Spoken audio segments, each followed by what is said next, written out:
The forest, usually endless, had something new, a clearing, and in the center of that clearing stood a machine. It looked ancient, but also impossibly advanced. A tall brass structure, pulsing with soft, shifting lights, purple, green, electric blue, like the heartbeat of something not quite alive. Gears turned without touching, symbols glowed and faded, and just above a curved panel, there was a slot. Then a voice came, not from the machine, but from inside Eli's own head. "Insert memory to activate." He stepped closer. His hand reached toward the slot, not by decision, but by instinct. But the moment his fingers brushed the metal, he woke up. The clock on his nightstand read 3:11 a.m. Again. Sweating, heart racing, Eli sat up and ran his hand through his damp hair. The hum of the machine still buzzed in his ears, not fading, not imagined. He turned on the lamp. Still, the hum remained. He stood and walked to the bathroom, splashing cold water on his face. When he looked in the mirror, something made him stop. His reflection blinked a second too late. He stared, frozen. The hum grew louder. It wasn't just a dream. Later that morning, as he walked to work, he noticed more things out of place. The street signs were written in the same font, but the letters were slightly different. The building at the corner, once an old bakery, now displayed modern signage. Aeon Technologies, Research Division. He'd never seen it before. And then, as he passed the park, he saw a man sitting on a bench. The man had a white cane, sunglasses, and a soft smile. He raised his head as Eli passed and said, "Still dreaming, Eli?" Eli stopped. He didn't know this man. He had never told anyone his dreams. The hum returned, and this time it felt closer. Eli didn't go straight to work that morning. Instead, he took the long route, the one that passed his childhood school, the old watch repair shop, the alley with the mural of stars that he remembered helping paint as a kid. He needed to prove something to himself, that the world hadn't changed, that he was still grounded in reality, but the details weren't quite right. The mural was still there, but the stars were in different constellations, ones he didn't recognize. The watch repair shop was closed, boarded up, yet the ticking of 100 clocks could still be heard from inside. And his old school, it had a new name carved into the stone above the door, Institute for Multiplanar Studies. What was that? It was like someone had rearranged the world overnight, but left the framework mostly intact. Familiar, yet rewritten. As he walked past a bus stop, he caught his reflection in the glass panel. He froze. His hair was combed differently. His shirt had no logo, but he clearly remembered putting on his favorite band tee that morning. Even his eyes looked subtly different, darker around the iris. Deeper, older. Behind him, someone cleared their throat. He turned. It was the blind man from the park. Again, same cane, same sunglasses, but now he was closer. "You're slipping, Eli," the man said softly. "Happens the more you use it." "Use what?" Eli asked, a chill running up his spine. The man tilted his head. "You don't remember yet, do you?" Eli stepped back. "I don't know you," he said. "How do you know my name?" The man smiled, not kindly. "I'm just a witness. I've seen you in 3 versions of this street already. You always get curious around now." Then he turned and walked away. Eli stood there, shaken. His phone buzzed, an alert from his calendar. But when he opened it, the date read June 3rd, 2027. That wasn't possible. It was supposed to be 2025. He tried refreshing, restarting the phone. Still 2027. He sat on a nearby bench, heart pounding. The hum from the dream had never really left his ears. It was fainter in the daylight, drowned by the sounds of traffic and city life. But it was always there now. He pulled out a notebook from his backpack. On the last page was a rough sketch of the machine. He didn't remember drawing it. and beneath the sketch were 3 words, written in his handwriting: "Do not build it."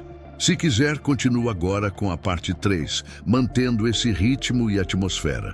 Posso também preparar a introdução de 1 minuto, a descrição do vídeo e os prompts de imagem quando você quiser. Deseja que eu siga com a parte 3 agora? Eli didn't go to work. He didn't even call in. He spent the entire afternoon sitting at his kitchen table, staring at the page in his notebook, the sketch of the machine. He still didn't remember drawing it. And yet, every line, every component, every strange marking felt familiar, not just from the dream, from somewhere deeper. He turned the page and began to draw again. At first it was clumsy. He didn't know what he was doing, but as the pencil moved, his hand took over. It was like muscle memory. Schematics formed on the page, layer by layer, part by part, complex circuits, rotating cores, symbols that didn't belong to any known language, instructions that came in flashes like memories from a life he hadn't lived. When he looked up, it was dark outside. He had filled 5 full pages.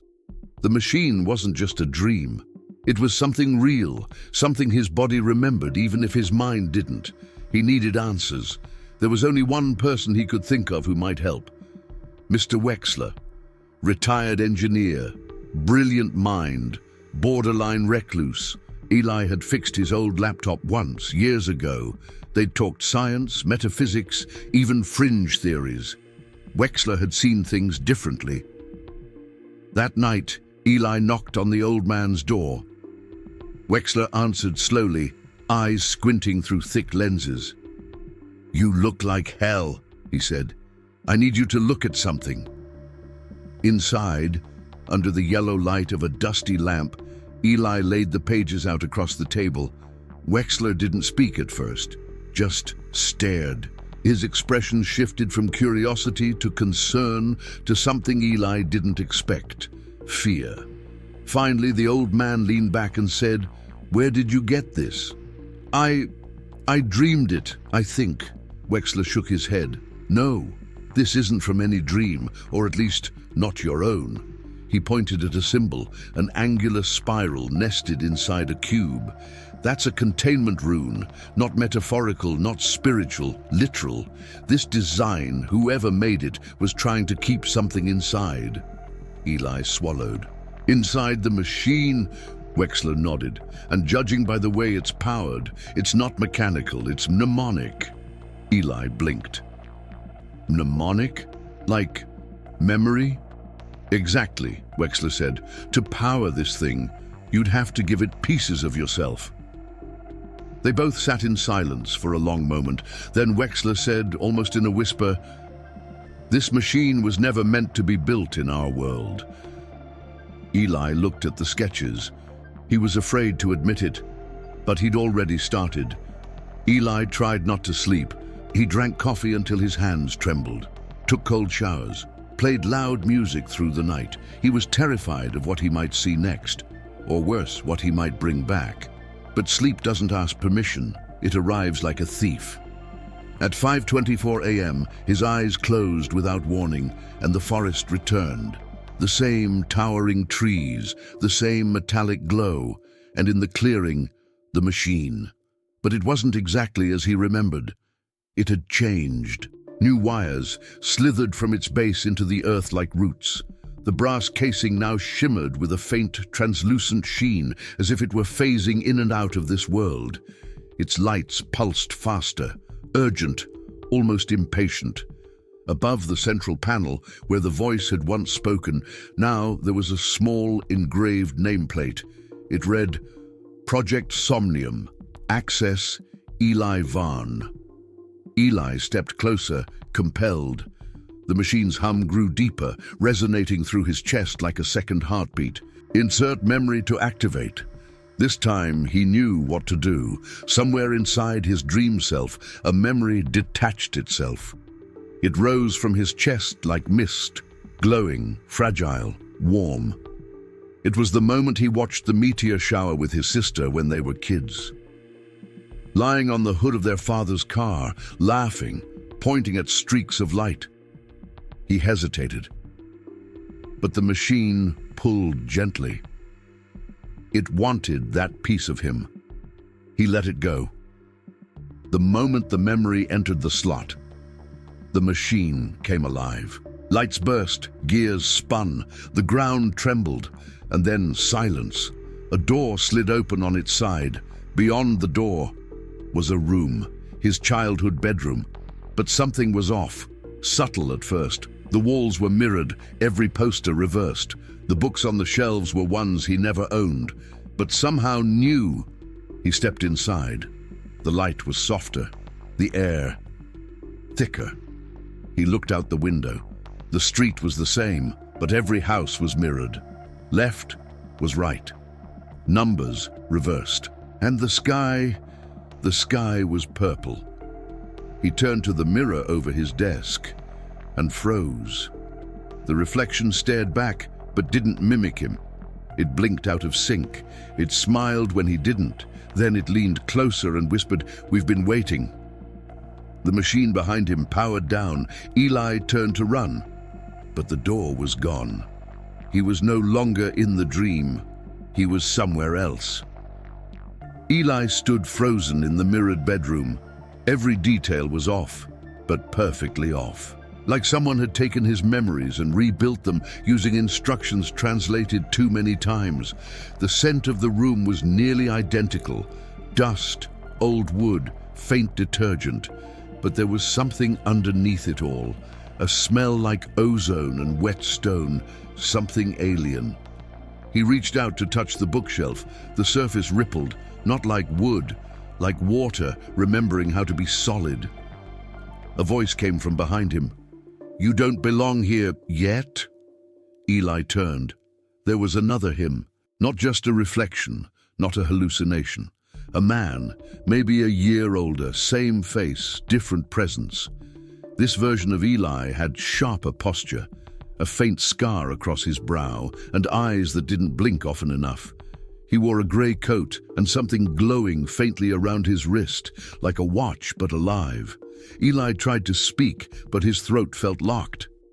The other Eli smiled. "We've crossed paths before. You just never remembered." "What is this place?" Eli finally managed. "A fork," the other said. "A branch. One of many. We all reach the machine eventually. Some of us build it. Some of us become it." Eli stepped back. "What are you talking about?" The other Eli gestured to the mirror. It now showed multiple reflections, different versions of Eli, one in a lab coat, one screaming behind glass, one missing half his face. Every time you dream of the machine, you get closer to the center. It connects us, all of us, across timelines, across failures. Failures?" Eli asked. The other him didn't answer. He turned to the wall and pressed his palm against it. A panel slid open, revealing a staircase, spiraling downward, lit with cold blue light. "You're not the first to come through," the other said, "but you might be the last." Eli hesitated. "Why me?" "Because you still have memories to give." Before Eli could respond, a high-pitched sound rang out, like feedback from an old radio, multiplied by terror. The mirror fractured. The floor trembled. "Time's folding," the other Eli snapped. "You've stayed too long. Your world will start bleeding." He shoved Eli toward the stairwell. "Run if you want to go back." Eli didn't question it. He ran. The stairs coiled like a serpent, narrowing, blurring. And then he fell. Not physically, but mentally. Like being unplugged from one mind and jammed into another. He woke up in his bed. Same ceiling, same clock, same date. But nothing felt real anymore.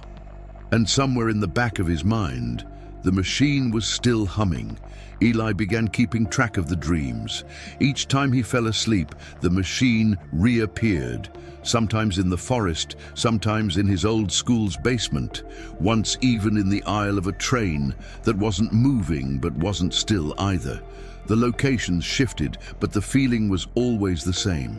And every dream led to a version of himself, each one slightly different, some subtle. A change of haircut, a different job, new tattoos. Others were jarring. One version was in a wheelchair, another had no mouth. One had dozens of wires feeding from his back into a massive console and whispered without moving his lips, "You should have stopped at the third jump." But Eli didn't know what that meant. By the fourth week, he couldn't tell if he was dreaming anymore. The lines between sleep and wakefulness had blurred. He'd see the hum of the machine behind his co-worker's eyes, hear the low chime of activation when the microwave beeped. He even saw a reflection in a store window wave at him, even though he hadn't moved. So he stopped fighting it. At night, he lay in bed and let the machine take him. He began asking questions inside the dreams. One Eli, tall, gaunt, his skin slightly gray, was a physicist, a version who had spent his life studying dimensional theory. His machine was larger, more advanced, built into the bones of a forgotten building. "Why do we all build it?" Eli asked. The physicist looked up from a humming console. "Because we remember, all of us. Pieces leak through dreams, fragments from the center." "The center of what?" "The self, the multiverse. It's the same thing." Eli stared at him. "But why does it need memories?" "Because memories are coordinates. The more we give, the deeper it can go. It's looking for something." "What?" "The origin." The physicist turned to him, eyes hollow. "The first Eli. The one who made the first jump. The one who didn't come back." Eli woke up gasping. The next morning, the impossible happened. The machine was in his apartment, not the full machine, just the base frame. Brass ribs, humming lightly, forming slowly in the corner of his living room, like mold growing in reverse. He hadn't built it, but it was there, like it had grown out of his dreams, or his memories. He touched it. It was warm. His phone buzzed. A calendar reminder popped up on the screen. Somnium event, final access, tonight at 3:11 a.m. There was no way he had created that event. But the time was exactly right. The machine in Eli's apartment grew quickly after that. By the second night, it had formed a skeletal core of polished copper. The wires threaded themselves across his ceiling like veins. No tools, no assembly, just emergence, as if his thoughts alone were building it. He stopped trying to understand. All he could do was document what he felt, what he lost, because the more the machine grew, the more he forgot. At first, it was small. He couldn't recall what color his childhood bike had been. Then, it was his best friend's voice, his father's face. By the end of the week, he had forgotten an entire relationship. He knew he'd once loved someone deeply, but their name, their laugh, their eyes were gone, vanished, sacrificed. The machine fed on memory, and it gave something back: access. Each night, Eli was able to stay longer inside the alternate realities. The jumps were cleaner, sharper. He could control his movement, interact with other versions of himself. But the Eli he met inside the machine worlds was changing. Now, many of them were broken, hollow. Their machines sat in ruins. One Eli simply stared at him and whispered over and over, "I traded too much. I traded too much. I don't even know what I was." Eli didn't want to end up like that, but he was already forgetting what his own voice sounded like. One day, he found a memory cube sitting in his kitchen. It hadn't been there the night before. It pulsed softly, a smooth, glassy object, like a paperweight that contained starlight. When he touched it, the machine in his living room activated for the first time. Lights surged, the humming deepened, and a voice, not from his head this time, filled the room. "Final access granted. Insert memory to proceed." He didn't know where the voice came from. It wasn't coming from speakers. It was the room. Eli held the cube to his forehead. A memory poured into it. His 6th birthday. A cake shaped like a rocket ship. His mother singing. The sun setting over the backyard fence. A moment pure and small, but his. When he inserted the cube into the core panel, the machine lit up. A section of his apartment wall split open like sliding glass. Behind it was a tunnel, dark, pulsing faintly with the same glow as the machine, and at the far end, he could see himself. But the version at the end of the tunnel wasn't just different. He was waiting. Eli stood at the edge of the tunnel. The glowing light pulsed like a heartbeat, steady, relentless. The air smelled faintly of ozone and burnt paper, a scent he couldn't place, but that felt deeply familiar. At the tunnel's end was himself. Not the Eli who had begun this journey, but something else. A figure both his and not, smiling with eyes too knowing, too empty. The other Eli stepped forward. "Welcome home," he said softly. "You've finally become the dream." Eli's heart pounded in his ears. He realized that every sacrifice, every memory lost, had been a step toward this moment, toward becoming less and less himself, and more. Something else, something woven from all the forgotten fragments of every Eli who had ever faced the machine. "What happens now?" Eli whispered. The figure gestured behind him. The machine in the tunnel's walls began to pulse and grow. Brass ribs extended outward like the petals of a metallic flower, opening. "Now you join the cycle. You keep the machine alive. You become the dreamer and the dreamed." The light enveloped Eli. His body felt weightless. His mind flooded with memories, not just his own, but all the versions he had seen, the lives he had glimpsed, the futures and pasts tangled together. His identity dissolved. The last thing he heard was the hum, the heartbeat of the machine. And then, silence. Eli never woke up again. So, what do you think really happened to Eli? Did he die, get lost between dimensions, or did he become something far beyond human understanding? Drop your theory in the comments. I read them all. And if you enjoy dark, mysterious stories like this one, make sure to subscribe. There's a lot more coming.